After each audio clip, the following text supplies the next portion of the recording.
So, my fiancé took up cooking during quarantine. We used to cook little and instead ate a lot out of the house. We could afford it and tended to eat healthy.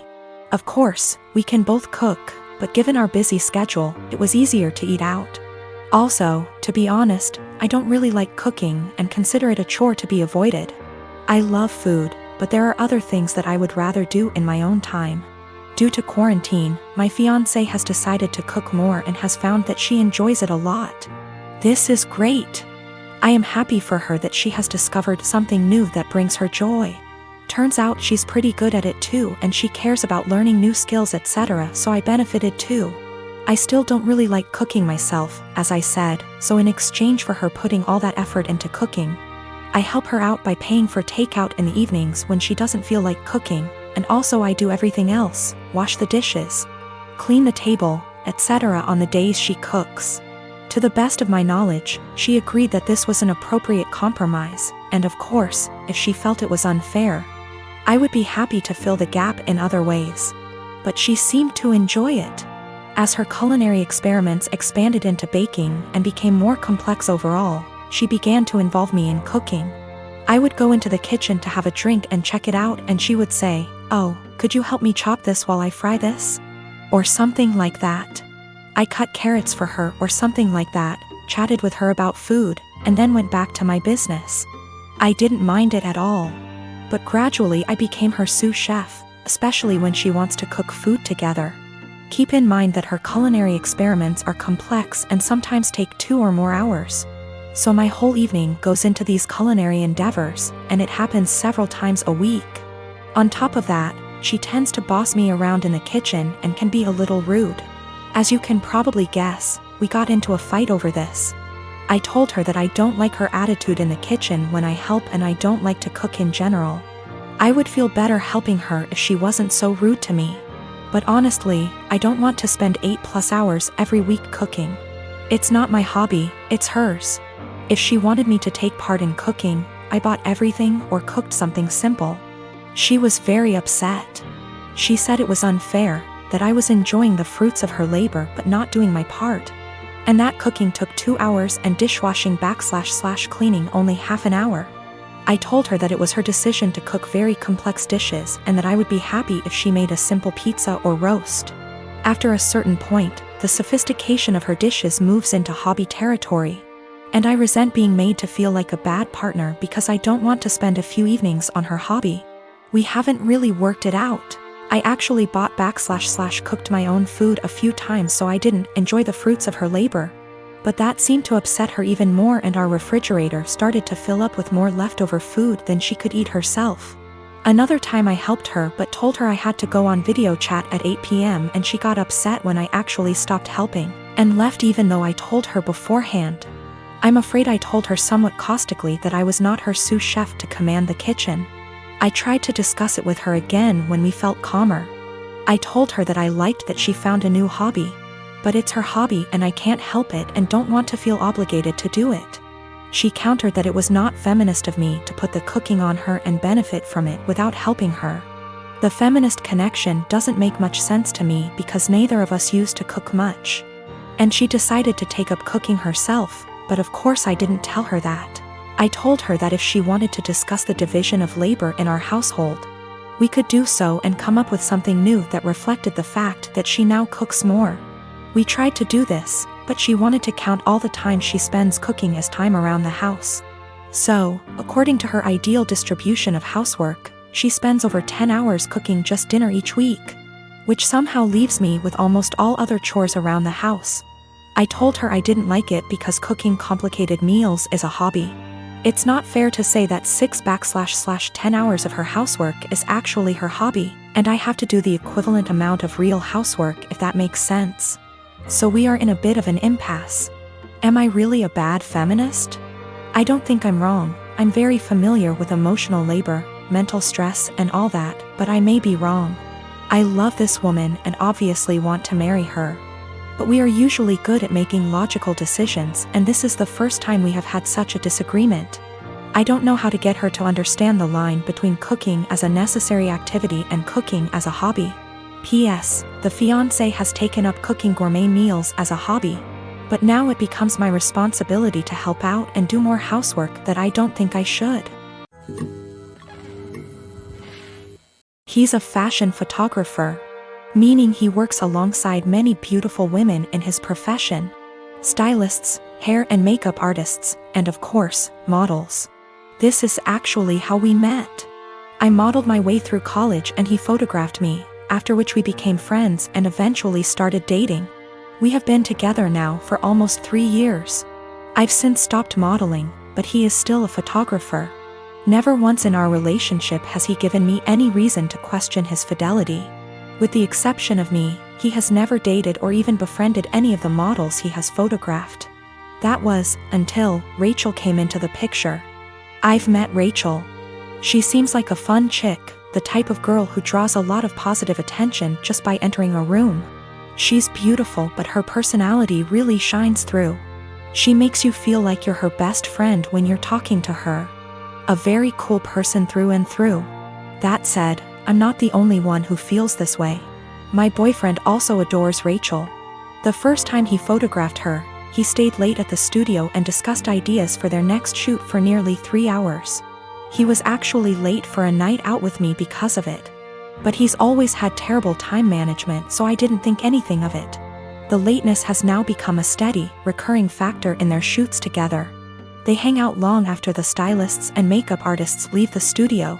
They also text a lot, and he's always smiling to himself and laughing when he reads the messages she sends him. At first he would show them to me and try to include me in on all the fun, without me asking. But he abruptly stopped doing that around 2 weeks ago. He tilts his phone away from me now when Rachel messages him.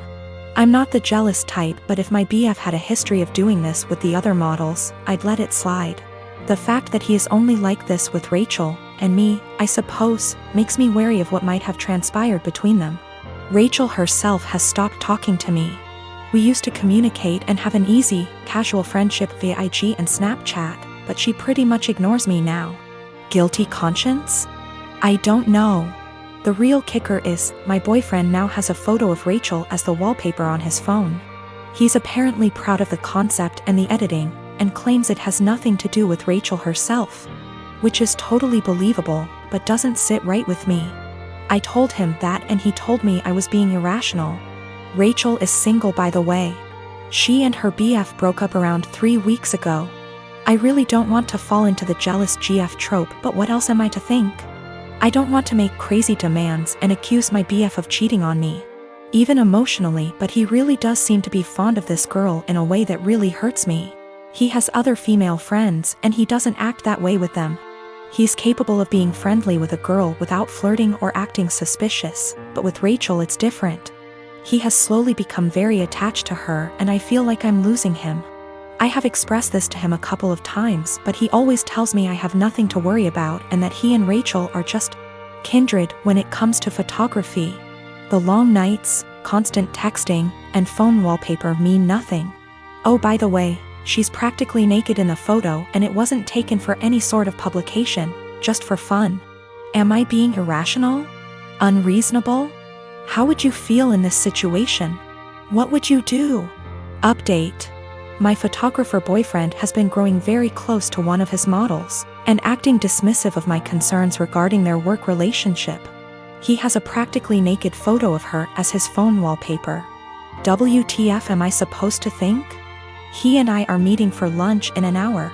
He confessed. I'm kind of a mess right now, but I'm lucky enough to have an amazing support system and a clear head. That's all I really wanted out of this unfortunate situation. My boyfriend, sorry, ex-boyfriend, has never taken nude or even partially nude photos of me. Although I modeled in high school and university, my primary focus has always been stage acting. He took my headshots. That's how we met. Not that it really changes anything. Just a bit of insight, I guess. When we were younger and when the relationship was newer, I would accompany him to his shoots all the time. But my own career is very time-consuming nowadays.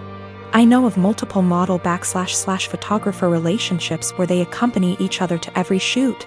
And I've nothing against doing that, but I personally would rather just trust that my SO is on their best behavior. Obviously what happened here kind of squashes that, but I stand by it. If I have to be there in order to make sure my so faithful, chances are they'll find other ways to cheat. Okay, now for the good stuff, or I guess, the bad stuff. I met him for lunch Friday afternoon. We went to our favorite sushi joint overlooking the ocean, and I ordered more than I could handle, stuffing my face while trying to decide how to broach the topic of Rachel, but most importantly, our relationship. I went into that meeting with a righteous, ass-kicking speech prepared, but I forgot every word of it almost immediately after we sat down. I guess he could tell there was something on my mind, because he asked me if I was all right, if he had done anything to upset me. Snorts. Yes, Ian, you've upset me very much, actually. As soon as I gathered the confidence to look him in the eyes, I point blank asked him, "What's going on between you and Rachel?" His mouth flew open as if he were completely and utterly taken aback by the implication, but I cut him off with, "Do not bullshit me."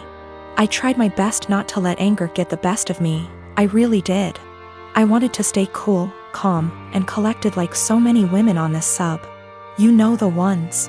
Those intense stories of cheating husbands wherein the wife takes to relationships, garners a ton of support, and then updates us later with a well-constructed storybook post detailing the evidence she has collected against him and the meeting she had with her uncle or sibling, who just so happens to be a divorce lawyer. Yeah, I'm not a badass like that. I wish I were. But I'm honestly just an overly emotional doormat, and I knew going into this meeting that I was either going to cry or gouge his eyes out with my mind. Because I had somewhere to be later, I took a hard left and got super angry. He could see it in me, the anger bubbling over. The people in the restaurant were starting to stare at us, too. In order to save face, I threw money on the table with tip and told him to meet me in the parking lot. If I'd had a switchblade on me, I can't say for certain I wouldn't have channeled my inner jet and beat his to the pavement. Kidding. Totally kidding. We met inside my car. He climbed in after me, his head down as though he were ashamed or, I don't know, guilty? I asked him how, and he explained everything to me. No preamble whatsoever. The moment he met Rachel, he felt some type of way towards her. He couldn't tell whether it was just a silly crush or something more, but he knew she felt it, too. How cute. They kissed the first night they met. The night he nearly stood me up. They had crazy, emotional, forbidden intimate the night she and her boyfriend called it quits. And they've been ever since. He mentioned he has always used a condom with her, but I don't care. I'm getting tested. I should mention Rachel was the one who was broken up with in her previous relationship. I don't know why or how. I didn't ask and I don't care to know. Funnily enough, Ian said he doesn't want to be with Rachel, he wants to be with me. And he even provided text messages to show that he's the one who decided not to pursue anything with her on official grounds. But I told him I give zero about what he wants. And unless he can go // his eyes, he should get the out of my car and erase me from his mind before I erase him. I literally said that. In any case, I went home later that day and drank a lot. My friends and family, and most of Ian's friends and family, have rallied around me in support.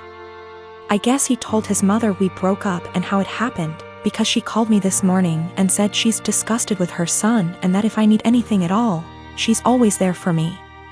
For real, I'm going to miss his family. They're good people. The best people.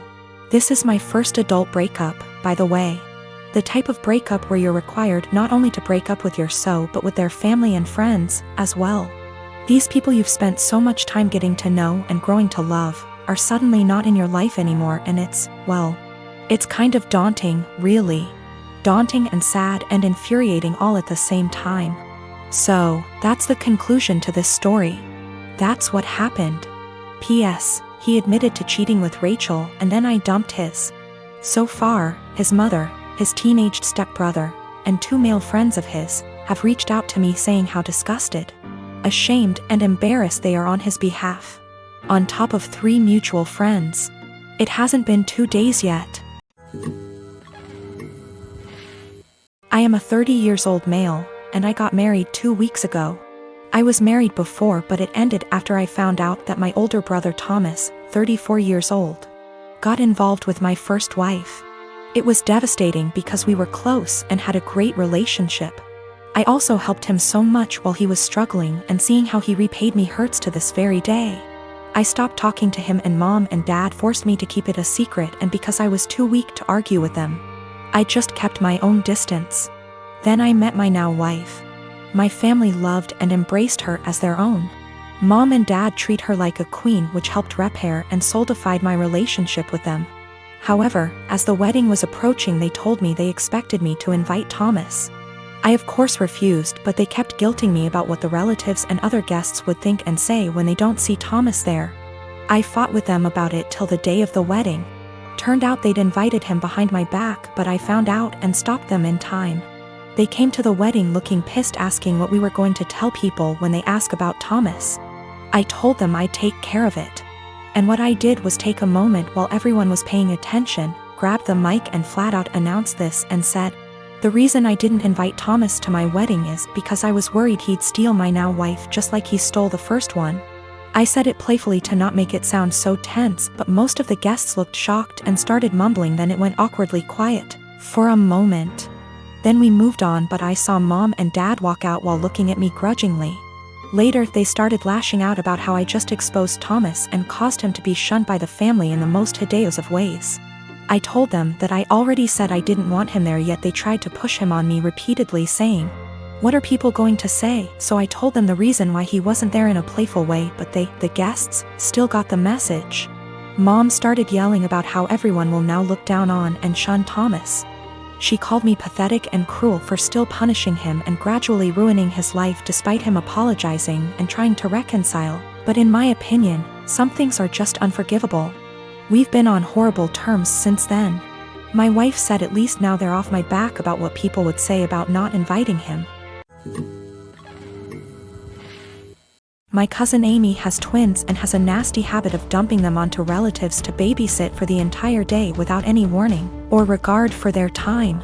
I have a very strained relationship with her, but because my mom's side of the family demands that we all remain close-knit, so I have no choice to tolerate her. When she initially gave birth to them, she teased me that I'll have to take on babysitting duty from now on. I'm no good with kids, so I remarked to her that if I ever have them, I'll train them, not babysit. She brushed me off. The kids now are hella destructive and loud, pulling out stuffing inside furniture, holes inside walls, smashing anything glass and porcelain, screaming louder than a fire alarm. You name it.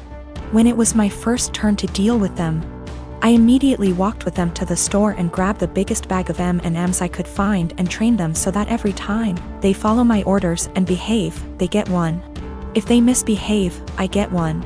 Soon enough, every time the kids were dumped on me, they went with my guidelines and behaved. Whenever I say sit, they sit at the table. When I say stay, they don't leave that spot, etc. 2 days ago there was a party planned with the whole extended family. I know, pandemic. Didn't want to, but Mom insisted, and I grabbed the M&Ms since the twins were there. Arrived, twins were being so destructive, an entire tray of food was spilled. That all the adults had enough and yelled at Amy to control them. She vomited the same excuse of them just being kids and they'll grow out of it eventually. I shouted the twins' names and shook my M&Ms bag. They came running over to me and I popped 6 pieces into my mouth for their misbehavior. I told them to go clean up the mess or no candy all night. They do so. Halfway through the party, every time something similar came up or they just weren't behaving, I was the one able to calm them down. When Amy saw what I was doing, she got angry and started yelling at me about how her children aren't animals and that I shouldn't be giving them so much candy anyway. I told her that I'm their aunt, not their parent. Why am I the one disciplining them? Isn't that her job? She screamed the same argument at me, and since she's their mother, to stop giving them candy. One of the twins overheard and went apes hit. Dashed straight into the kitchen and started shattering anything they can get his hands on, shouting over and over that he wants candy. His twin joined him soon after. I repeated that she's their mother, and just sat in the living room watching it all unfold. At the end, Amy blamed me for them turning out this way. The other relatives she dumped them on, a majority, disagreed, but when I told a friend about the situation, he told me that the training I did can really up the kids mentally later in life.